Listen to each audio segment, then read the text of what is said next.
This is how the room used to look before we bought the villa.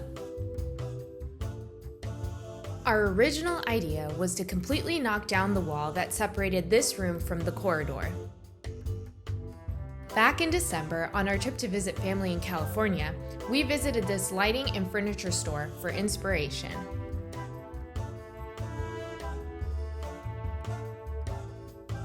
At first we thought 2 large arches could be a solution.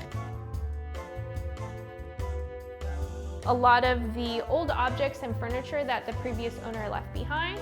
So I thought it'd be fun for us to have a look and see what we kind of have.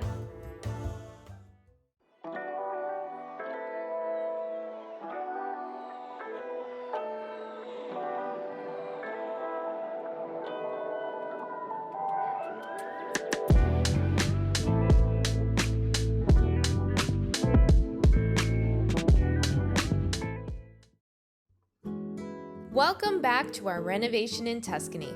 If it's your first time joining us, take a look inside our villa and explore our previous videos at the top right. Let's dive into life here in Tuscany this past week.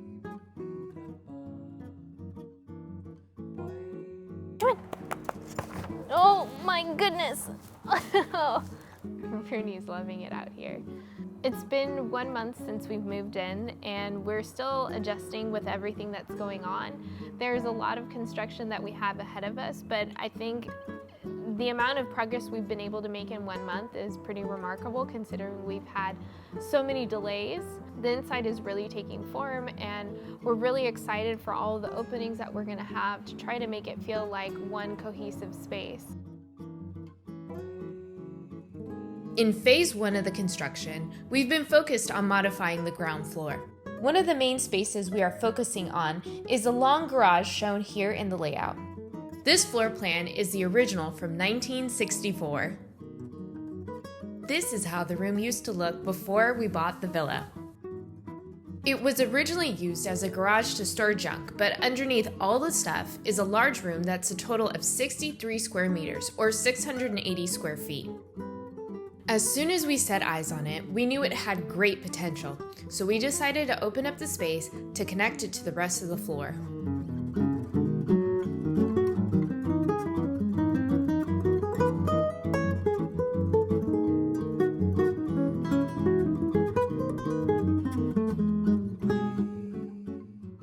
Our original idea was to completely knock down the wall that separated this room from the corridor and open up all of the existing windows. We modified our original plans to open up 3 of the possible 4 windows that already existed on the outside of the house, but not on the inside. The walls are very thick, so it took much longer than the workers anticipated to knock through, but eventually we got there.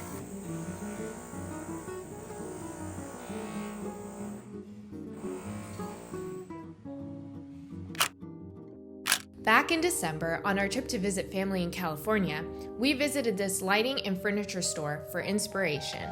But what actually caught our eye were the many narrow arches they used in their showroom. They made the store feel intimate and inviting, and they were the perfect inspiration for how to connect our garage space to the rest of the house.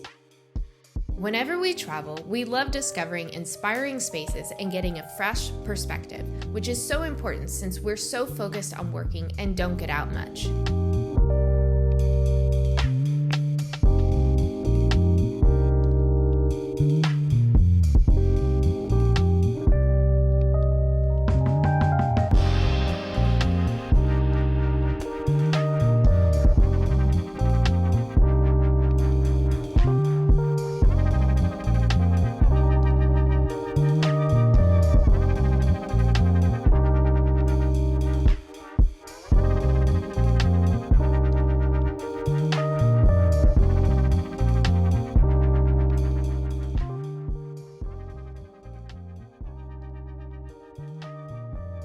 We wanted to completely open up the wall on the opposite side of the windows, but we found out that this is a load-bearing wall that runs from the basement all the way up to the attic.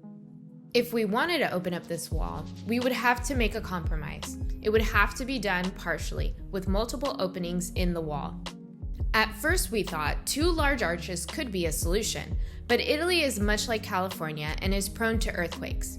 In order to adhere to the seismic laws and make sure that these openings are 100% safe, we would have to reinforce the walls with rebar on both sides and make them thicker for 2 wide openings.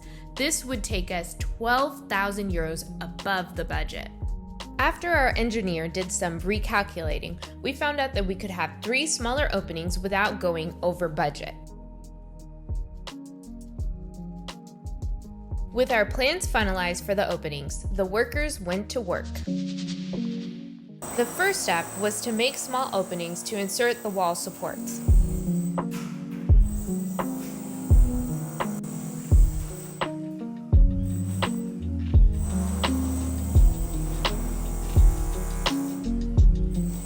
Then they carefully inserted the steel beams to support the wall. And finally, with all the proper reinforcements in place, they were able to knock down the sections of the wall.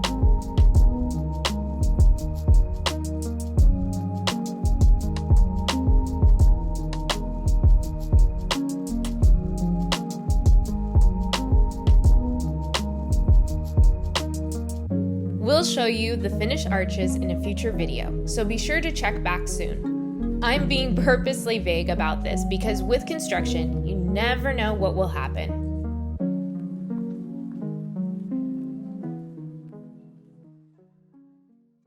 Hey guys, welcome to the dining room. We will be converting this space into our living room because it has beautiful natural light and a gorgeous sea view. But for now, it's playing host to a lot of the old objects and furniture that the previous owner left behind. So I thought it'd be fun for us to have a look and see what we kind of have. We have a pair of these chairs and I thought it'd be fun to possibly reupholster them and to find some kind of use. They're pretty low if you look in comparison to size of Rooney. It's a very short chair, but I think they would be great in the bedroom spaces possibly. And then these are really interesting chairs. I thought they were gorgeous, but you can see that unfortunately termites got to them and they kind of deteriorated. So I don't know if they're salvageable really and what the cost is going to be to try to put these things back together, but it would be a real pity not to have them somewhere. I think they're really cute and particular to the 1960s. They left behind this table and chairs. It's a set of 8 chairs and we have the replacement glass as well. But I feel like it doesn't really fit our vibe. The table feels a little bit too rigid for our personality. So I think maybe we might try to find it another home with somebody else because it doesn't really suit us. But it is beautiful and it goes with the gorgeous credenza that's right there. Hi, Rooney. Let's see what's in here. Haven't tried opening this.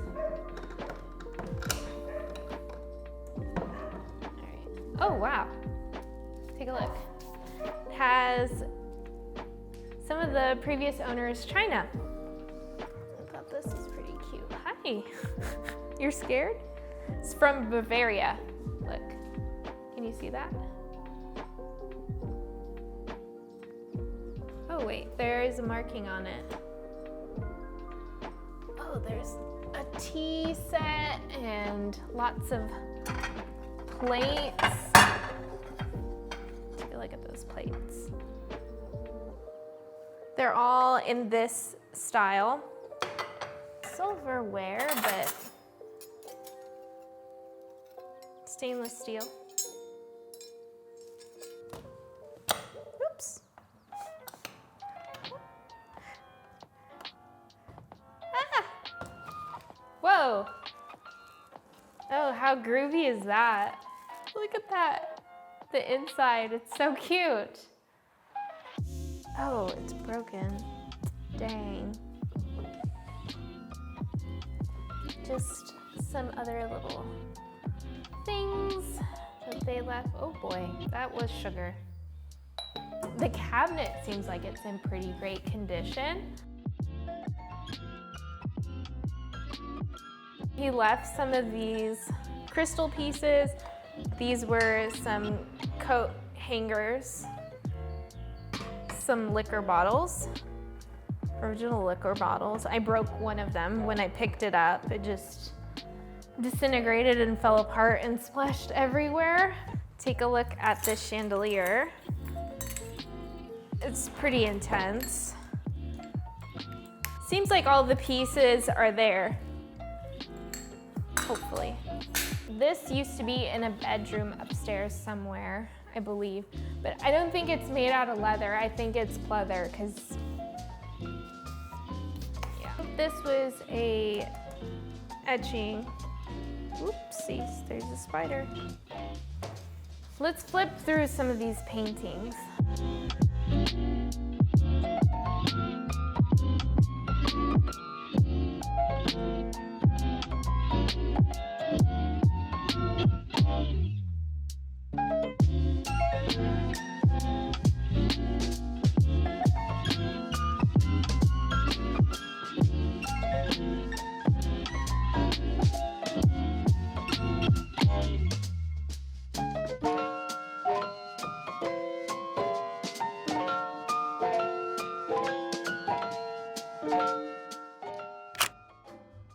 So that's been 1 month living in the villa, and in that time we've created a livable apartment, knocked down a wall, started the arches in the garage, and embarked on our garden transformation. Make sure to like and subscribe, and don't forget to leave us a comment.